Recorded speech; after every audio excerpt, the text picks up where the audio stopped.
You are not mine, Avery. I finally have the proof of what I've suspected for years. The words didn't just hang in the air, they landed like physical blows.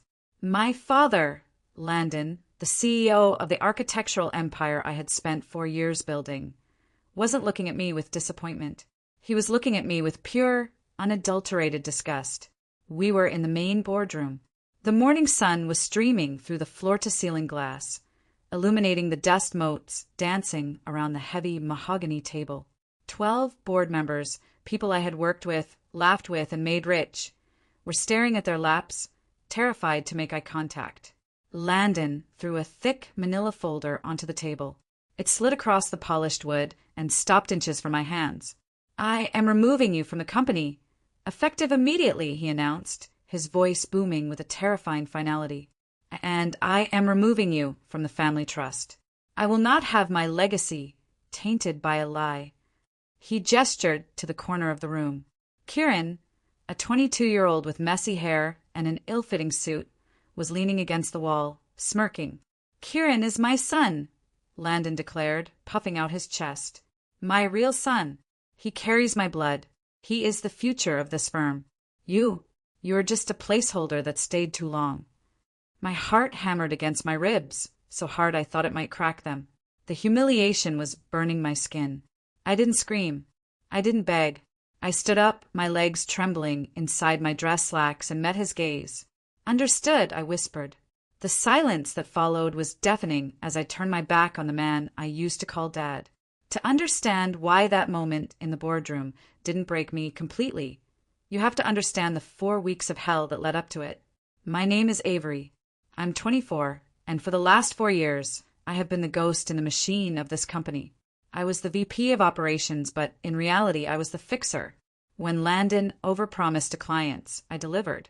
When he miscalculated budgets, I found the money. I lived on caffeine and anxiety, convinced that if I just worked hard enough, he would finally see me as his own. 4 weeks ago, we were bidding on the Everline Library project. It was a massive government contract that would secure the firm's finances for a decade. Landon had handled the initial pitch, and he had butchered it. The structural loads were illegal, and the budget was a fantasy. I stayed at the office for 3 straight nights, sleeping on the couch in the break room. I rewrote the entire proposal, fixed the math, and redesigned the atrium to meet the new eco standards. When we won the bid, I felt a surge of pride that almost brought me to tears. I called Landon immediately. We got it, I said, breathless. They loved the new design. Good, he replied. His voice was flat, devoid of warmth. Put the files on my server. I have an interview with Architectural Digest in an hour. He hung up. Later, I watched the interview. He took credit for every single change I had made. He didn't even mention my name. That was when I realized he didn't love my talent. He feared it. The very next day, Landon brought Kieran into the office. This is our new intern, Landon announced to the open plan floor. He's going to be shadowing the executive team. It started with small insults. Landon gave Kieran my parking spot, the one right next to the entrance that I had earned after 3 years of perfect attendance. He's new, Avery. He needs to feel welcome. Don't be petty, Landon had scolded when I asked about it. But Kieran wasn't there to learn. He was there to replace me, even if he had no idea how to do the job. He was lazy, arrogant, and dangerous. The breaking point happened on a Thursday. I was walking past the secure archives when I heard the shredder jamming. I ran in to find Kieran forcing a stack of vintage blueprints into the machine. Stop! I screamed, diving for the power cord. What are you doing? Kieran shrugged, chewing gum loudly. Landon said to clear out the junk in the corner office. I'm turning this into a lounge. Ordered a leather sofa yesterday. I pulled the mangled paper out. It was the original signed permit for the St. Jude Hospital wing. Irreplaceable. When I dragged him to Landon's office, shaking with rage, I expected justice. Instead, Landon slammed his hand on his desk and pointed at me. Stop bullying him. Landon roared. You're so territorial, Avery. It's unbecoming. He made a mistake.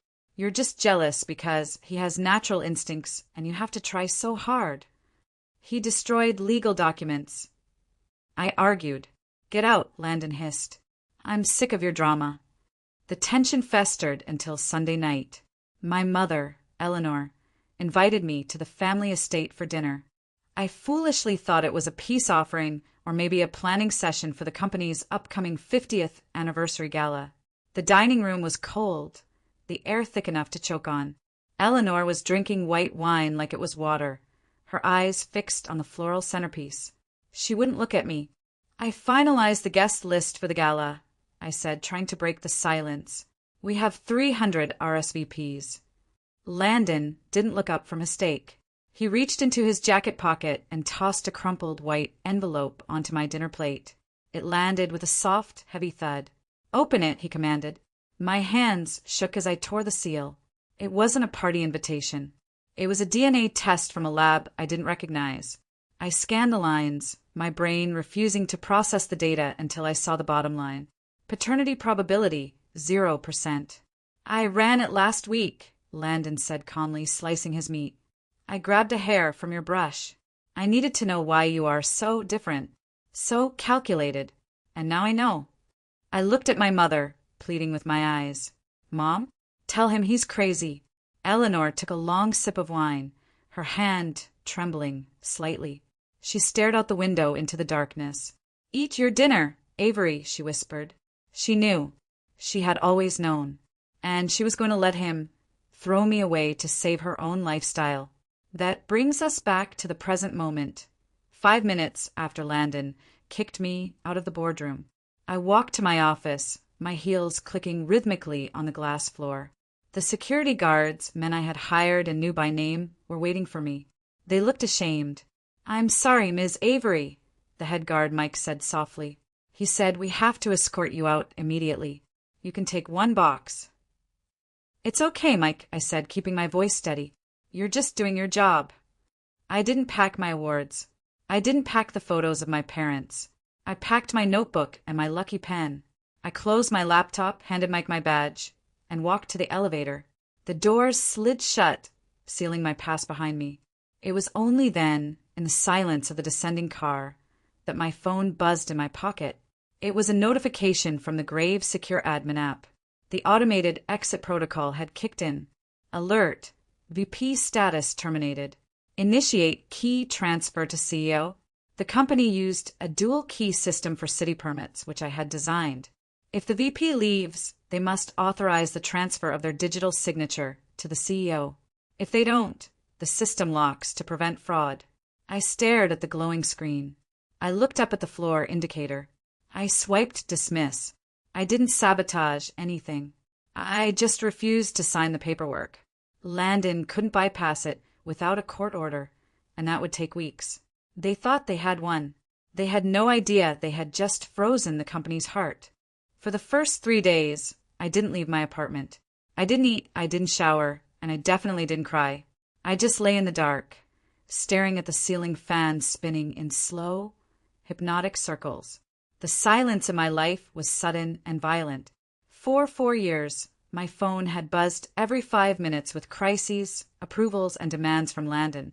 Now, it sat on my nightstand, dark and quiet. I had blocked everyone. Landon, Eleanor, even the office receptionists. I needed to excise the cancer of that family from my system before I could figure out how to survive. But by the 4th morning, the depression morphed into something sharper. Rage. I rolled out of bed and walked to the mirror. I looked terrible, hollow eyes and messy hair. But for the first time, I saw myself clearly. Landon was right about one thing. I didn't look like him. I had never looked like him. I needed to know the truth. Not his version of it, but the biological reality. I opened my laptop and ordered an expedited DNA kit from a high-end genealogical service, paying extra for the relative match premium database access. I swabbed my cheek with aggressive force, sealed the tube, and mailed it within the hour. When I got back inside, my landline, which nobody used, was blinking red. The voicemail light was flashing frantically. The office was trying to reach me. The silence was over. The chaos had begun. I sat at my kitchen island with a steaming cup of black coffee, watching the little red light on the answering machine blink. It was almost rhythmic, like a heartbeat in distress. I knew exactly what was happening across town at the firm. At 9 a.m. on a Monday, the automated workflow system initiates the project release protocol. It compiles every finished blueprint, attaches the structural safety certificates, and sends them to the city council for building permits. I reached out and pressed the play button on the machine. Avery. Landon's voice filled my kitchen, distorted by rage and static. Pick up the damn phone. The app says waiting for secondary biometric key. Nothing is going out. The city portal closes at noon. If we miss this window, the Everline project is delayed by a month.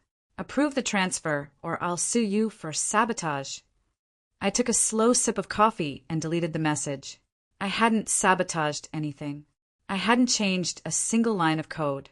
The system was simply working exactly as designed. It was waiting for the VP of Operations to do her job.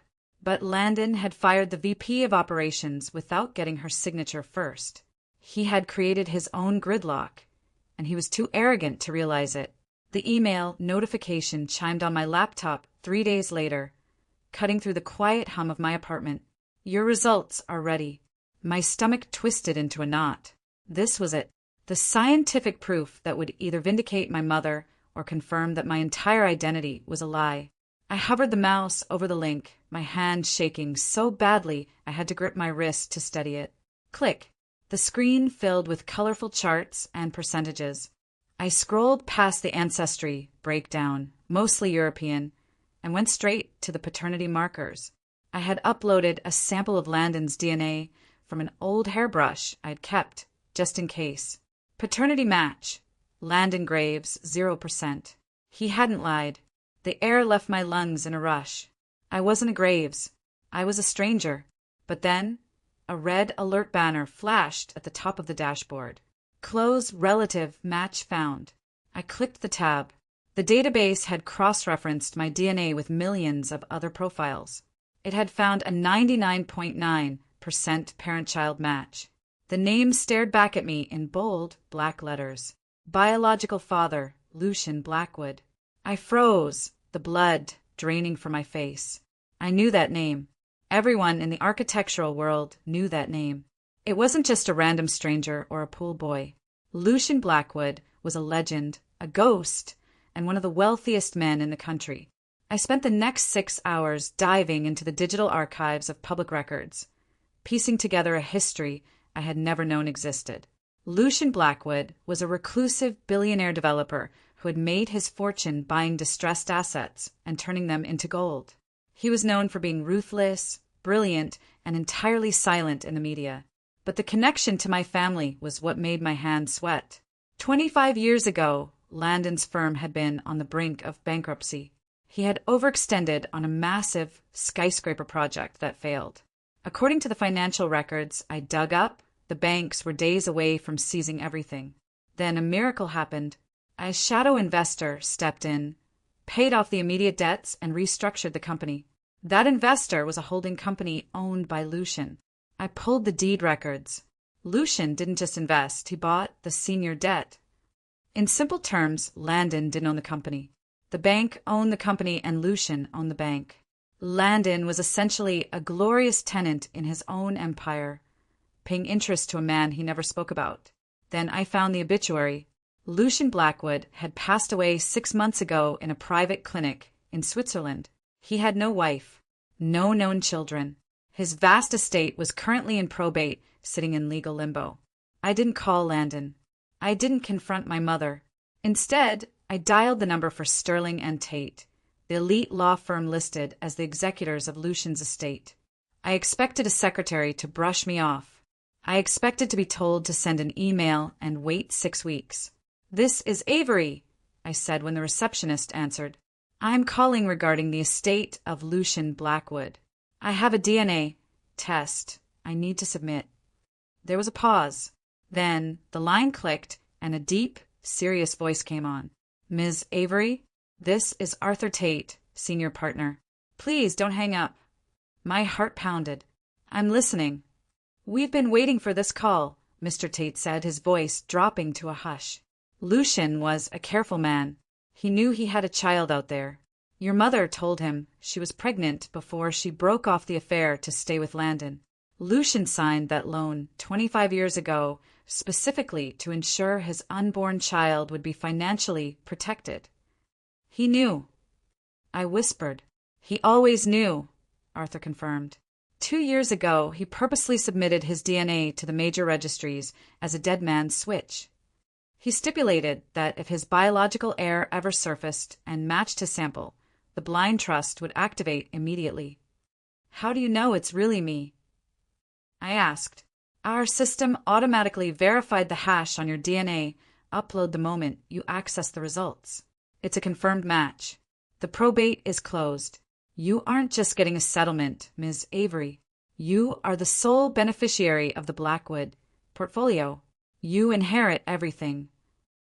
The digital ink on the tablet screen looked harmless, but I knew I was signing a death warrant for Landon's empire. I sat in Arthur Tate's plush corner office, the city skyline sprawling behind me. The last hour had been a whirlwind of legal jargon, trust fund allocations, and asset transfers. I was now the owner of 12 commercial skyscrapers, a private island in the Caribbean, and most importantly, a holding company called Vantage Capital. There is one specific asset you need to review closely, Arthur said, sliding a thick, bound document across the glass desk. The senior promissory note for Graves Architecture. I opened the folder. It was the loan agreement Lucian had signed with Landon 25 years ago. I scanned the fine print until my fingers stopped on Clause 14b, the Management Stability Covenant. It stated clearly, to ensure operational continuity, the borrower is prohibited from terminating any executive officer, VP level or higher, without the lender's prior written consent. Failure to obtain consent constitutes an immediate event of default. Standard language for a high-risk loan, Arthur noted with a grim smile. The bank wants to make sure the CEO doesn't fire the people doing the actual work. By firing you, the VP of operations, without notifying the lender, your father didn't just lock his computer system. He triggered a full default. But it was Clause 19 that made me gasp. The personal guarantee. The borrower, Landon Graves, personally guarantees this loan with all personal assets, including primary residence and private holdings, should the corporate entity default. I picked up the pen, and since I am now the lender, I said, my voice steady, I can call in that debt whenever I want. I didn't have to wait long to use my new weapon. The next morning, an email from Landon popped up in my inbox. The subject line read, "Let's talk, peace offering." I almost laughed. There was no peace in Landon Graves. There was only desperation. I knew from my contacts still inside the building that the city council had officially frozen the Everline project permit due to the missing blueprints. The company was bleeding nearly $100,000 a day in penalties. I opened the email. Avery, emotions were high last week. We are family and families fight. I am willing to discuss bringing you back on as an external consultant to help with the transition. Come to the 50th Anniversary Gala tomorrow night. We can sign the paperwork there. Let's not ruin the celebration. He thought I was stupid. He thought he could dangle a consultant role, a demotion, and trick me into providing the biometric unlock. He didn't want me back. He wanted my thumbprint. I typed my reply slowly, savoring every keystroke. I'll be there, Landon. I'll bring the documents to settle everything once and for all. I hit send. He read documents and thought I meant the server passwords. He had no idea I was bringing the foreclosure papers. The trap was set, and he had walked right into it. 2 hours before the gala, a frantic knock pounded on my apartment door. I checked the peephole and sighed. It was Eleanor. I opened the door, but didn't invite her in. She looked exhausted. Her usually perfect hair was slightly frayed, and she smelled of nervous sweat and expensive perfume. "You can't come tonight," she blurted out, bypassing a greeting. "Avery, please. Your father is announcing the merger with the Japanese investors. If you cause a scene, the deal collapses. We lose everything." "You mean you lose everything?" I corrected her, leaning against the doorframe. "You lose the country, club membership. You lose the summer house." "I did what I had to do," she cried, tears welling in her eyes. 25 years ago, we were bankrupt. Lucian agreed to fund the company, but he wanted me. I made a choice, Avery. I saved this family. I gave you a father who raised you. He didn't raise me, Mom. He tolerated me while I made him rich. I looked at her with cold clarity. You lied to me my entire life. You let him humiliate me publicly to protect your secret. You chose your lifestyle over your daughter. Avery, please, she begged, reaching for my hand. I pulled back. Go to the party, Mom. Stand by his side like a good wife. You're going to need a front row seat for what happens next. I slammed the door in her face. The grand ballroom of the Ritz-Carlton was dripping in gold and crystal. It was the social event of the season. Waiters in white tuxedos circulated with trays of champagne, and a jazz band played softly in the corner. But underneath the glamour, the atmosphere was toxic. I watched from the shadows of the mezzanine balcony before making my entrance. I could see Landon circulating the room, his smile too wide, his laugh too loud. He was sweating. Every time an investor asked him about the delayed Everline project, he would clap them on the shoulder and change the subject. Kieran was a disaster. He was already drunk, holding a scotch glass that looked ready to slip from his fingers. I watched him corner the CEO of a rival firm, bragging loudly about revolutionizing the industry, while spilling his drink on the man's shoes. The investors were whispering. I could see them glancing at their phones, checking stock prices, sharing rumors. They smelled blood in the water. They knew the company was paralyzed without its operations head, and Landon's desperate show of wealth wasn't fooling anyone. Landon checked his watch, nervously, scanning the entrance. He was waiting for me. He needed me to walk in, unlock the system, and play the obedient daughter one last time. He tapped the microphone, the feedback screeching through the room.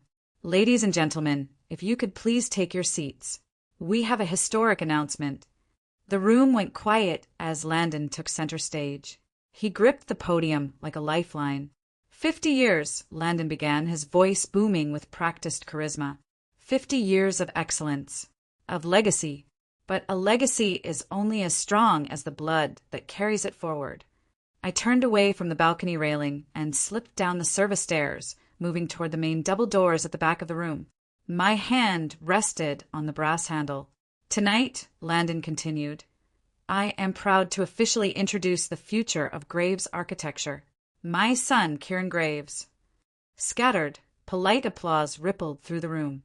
Kieran stood up, looking wobbly, and waved.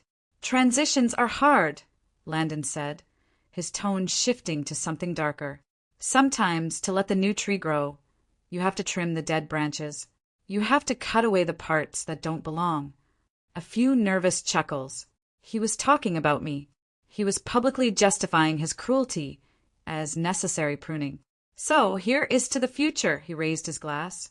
That was my cue. I signaled the doorman. He threw the heavy double doors open with a dramatic thud. Every head in the room turned. The silence was instant. I wasn't wearing my usual gray office suit. I was wearing a floor-length, blood-red silk gown that hugged every curve, my revenge dress. I held a black leather folder in one hand and a microphone in the other.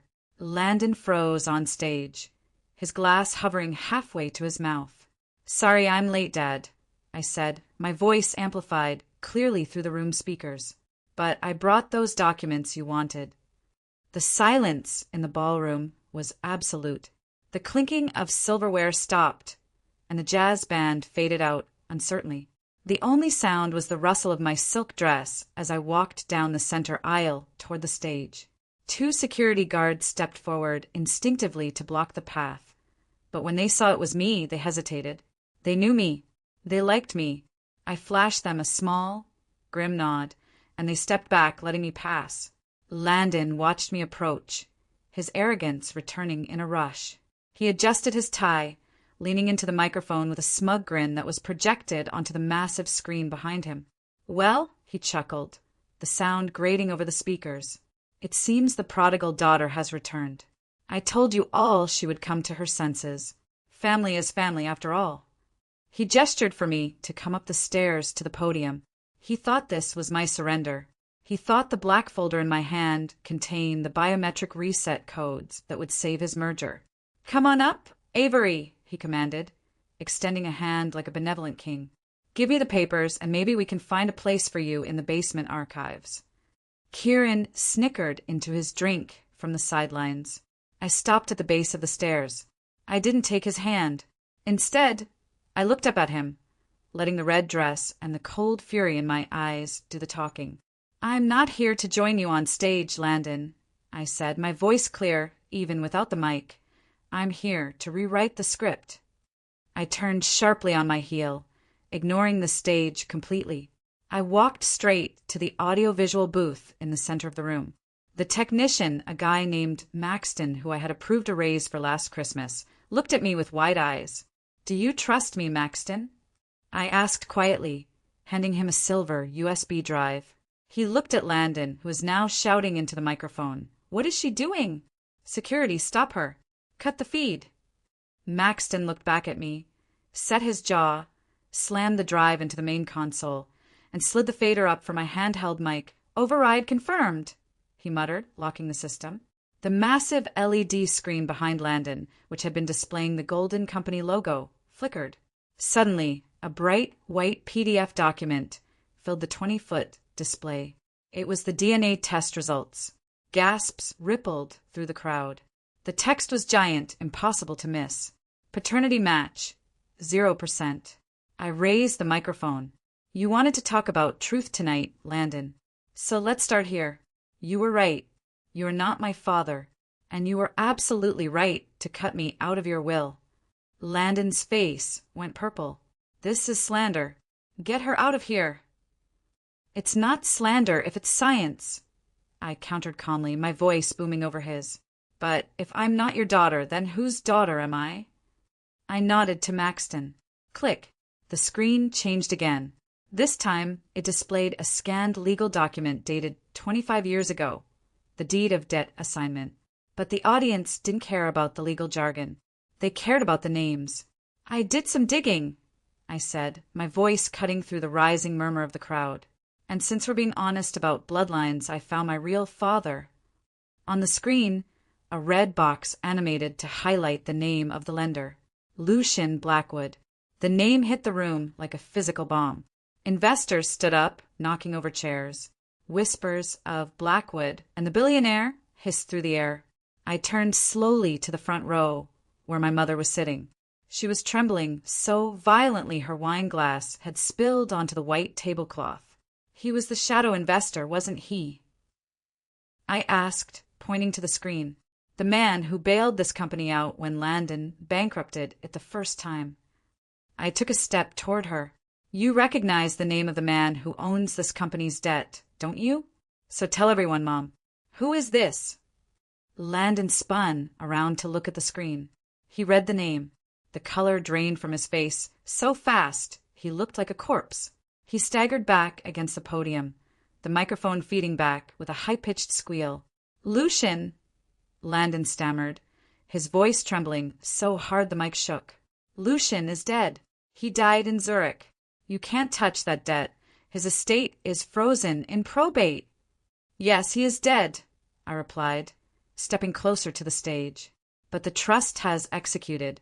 As his sole biological heir, I am the new owner of Vantage Capital." I held up the black folder. "You thought the debt died with him.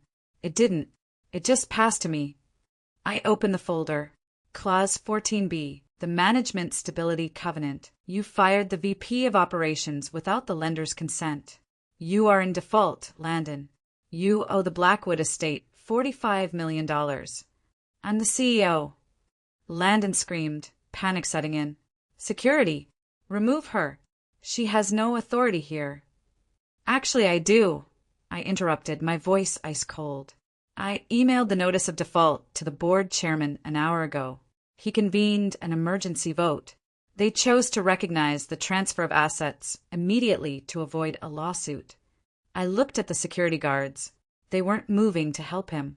They were looking at me for orders. "Since you cannot pay," I said, "ownership of the building, the intellectual property, and all assets reverts to the lender, me." Landon tried to lunge for the microphone to scream a defense, but this time Mike stepped onto the stage and blocked him. "Sir," Mike said, his voice firm, "I'm going to have to ask you to leave the premises. The owner has requested it." "I am the owner!" Landon screamed, spittle flying. "This is my legacy, my house, my life." "Your house was the personal guarantee on the loan," I said quietly. "It's not your house anymore, either." I watched as Mike and two others escorted a screaming Landon and a stumbling, confused Kieran out the side exit. My mother followed them, sobbing into her hands, unable to look at me. She had chosen her lifestyle, and now she had lost it all. The room burst into applause, not for Landon, but for the justice of it. 1 week later, I sat in the CEO's chair. It was comfortable. I had spent the week rehiring the staff Landon had terrorized. I reinstated the Everline project, signed the permits with my own thumbprint, and rebranded the firm Blackwood and Associates. On my way home that evening, I drove past my childhood estate. The driveway was blocked by 3 massive moving vans. Men in coveralls were hauling out the antique furniture and paintings. Landon wasn't fighting the eviction. He was fleeing it. I didn't stop. I drove past the chaos to the city cemetery. I laid a bouquet of white lilies on a simple marble grave. Lucian Blackwood. "Thanks for the leverage, Dad," I whispered to the stone. I had won, not by being cruel, but by being the one person they couldn't survive without. The gentle breeze blew past my face, caressing my cheek, as if Lucian was whispering, "You're welcome, my daughter." I smiled, turned, and started home.